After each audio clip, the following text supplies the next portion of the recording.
आज से 6 माह 5 दिन कबल 18 फरवरी 2024 को एक वक़्वा पजीर हुआ दिलखराश वाक़या पेश आया, जिसमें बेदर्दी से बेरहमी से जो है बिलाज टीपू को गोलियां मारकर कत्ल कर दिया गया, जिसके बाद 1 घंटे के अंदर FIR कटी। लेकिन उस 1 घंटे के अंदर ही मरकजी मुल्ज़मान जो थे वो मुल्क से फ़रार हो गए, जो कि टीफी भट्ट और गोगी भट्ट थे, जिनके बारे में कोई नाम ही नहीं ले रहा, कोई बोल ही नहीं रहा। डर के मारे तमाम लोग खामोश हुए बैठे हैं, न जाने किस वजह से।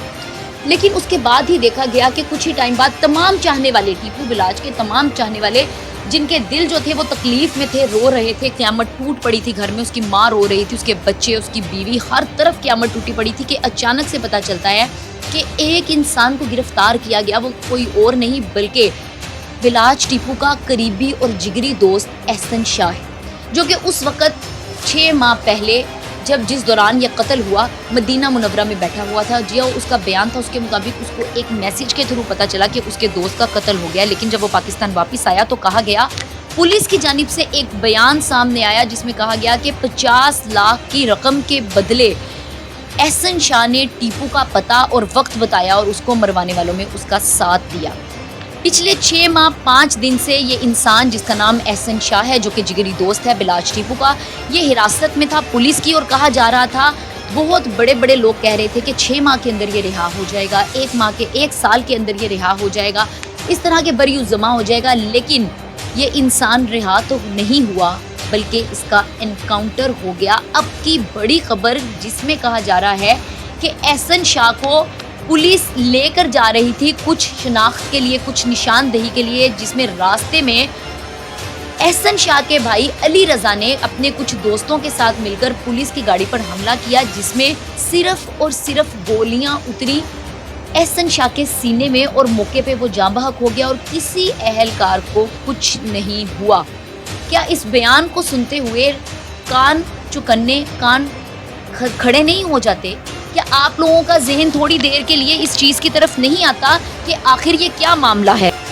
अब अगर दूसरी तरफ मैं बात करूं, जिसमें एक बयान ये पुलिस की जानिब से आया, और अगर मैं कहूं कि पुलिस की कस्टडी में होते हुए कोई मुल्जिम या मुजरिम कोई भी हो, उसको कोई आके उसका एनकाउंटर कर जाए, उसको मार कर चला जाए, तो इसका जिम्मेदार कौन होगा? इसके ये वक्त है कि जब इस तरह का कोई वाक़या हो जाए तो FIA इसको पूरी इसकी पैरवी करती है, तहकीक करती है। लेकिन ये एक इतना बड़ा केस है जिसके पीछे, जिसके पर्दे पसे पर्दा जो लोग हैं वो कहीं छुपे बैठे हैं, और सामने एक इंसान आता है जो कि मरने वाले का जिगरी दोस्त है, जिसकी माँ इस वक्त रो कर तमाम मीडिया से दरख्वास्त कर रही है कि उसके बेटे की डेड बॉडी उस तक पहुंचा दी जाए।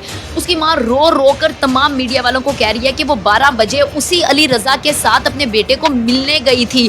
वो कह रही है कि वो हर जुमे अपने बेटे को मिलने चाहती थी, उसका बेटा बिल्कुल ठीक था, वो कह रहा था कि मुझे रिहा करवा लो। और उस दिन ये जब मिलने गई है जुमे के 12 बजे, वो कह रही है कि मैं अपने बेटे को मिलने गई हूँ, अपने बेटे अली रज़ा के साथ। तो एहसन शाह ने कहा कि माँ मुझे आज निकाल लो, मैं आज मर जाऊँगा।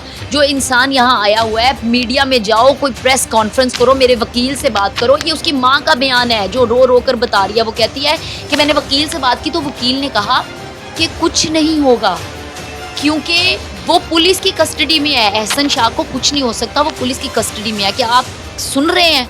अदलिया से जो है वो लोगों का यकीन उठता जाएगा। अगर इस तरह के काम होने लगे ना कि मुल्जिम को या मुजरिम को या पुलिस की कस्टडी में होते किसी को उठा लेंगे, तो हमारी अदलिया कहाँ पर है? हमारी अदालतें कहाँ पर हैं जिन्होंने इंसाफ करना है, जिन्होंने फैसले करने हैं? हमारी इंतज़ामिया क्या कर रही है, जिनके सामने कोई आता है, पुलिस के सामने गोली पकड़ता, गोली मार कर चला जाता है, पिस्टल उठाकर सीने में उतार देता है, और पुलिस को कुछ नहीं होता। और पुलिस एहलकार बड़ी आराम से बता रहे हैं कि ये सब हुआ, और उसकी माँ रोकर बता रही है कि मेरे बेटे ने कुछ नहीं किया। लोग तरह तरह के कमेंट कर रहे हैं।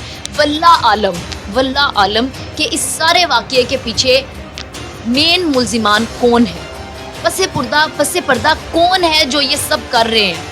लेकिन ये एक बहुत पुरानी جو ہے دشمنی ہے جو اب تک چلتی آ رہی ہے, جو کہ ختم ہونے کا نام نہیں لے رہی. نہ اس کو ہماری انتظامیہ, نہ پولیس, نہ عدالتیں, کوئی بھی اس کو قابو میں نہیں کر سکا, کنٹرول میں نہیں کر سکا.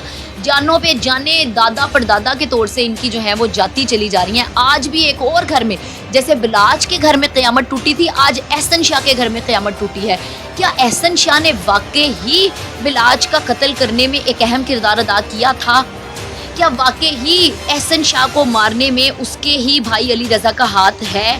کیا واقع ہی عدالت, عدلیہ, FIA, یہ تمام لوگ مل کر تحقیق کر کر اس سارے معاملے کو کسی اینڈ تک پہنچائیں گے؟ کیا اب علی رضا کی باری ہے؟ کیا اب علی رضا گرفتار ہونے والا ہے اور اس کا بھی کچھ ماہ بعد انکاؤنٹر ہونے والا ہے؟ کیا مرکزی ملزمان پکڑے جائیں گے؟ یہ تمام سوالات اس وقت مختلف دماغوں میں چل رہے ہیں, مختلف انسانوں کے, کیونکہ بہت سے سوال اٹھ رہے ہیں. اب یہ 6 ماہ قبل تمام لوگ کہہ رہے تھے کہ احسن شاہ کا انکاؤنٹر ہو جائے گا, احسن شاہ بری ہو جائے گا, مختلف باتیں آ رہی تھیں, لیکن ہوا وہی جس کا ڈر تھا. زبانیں بند کروا دی گئیں, منہ بند کروا دیے گئے, اور اس سارے معاملے کے پیچھے کون ہے اب تک کوئی اس کے بارے میں نہیں جان سکا. صرف احسن شاہ کا ہی نام آیا جو کہ اس وقت دنیا میں نہیں رہا.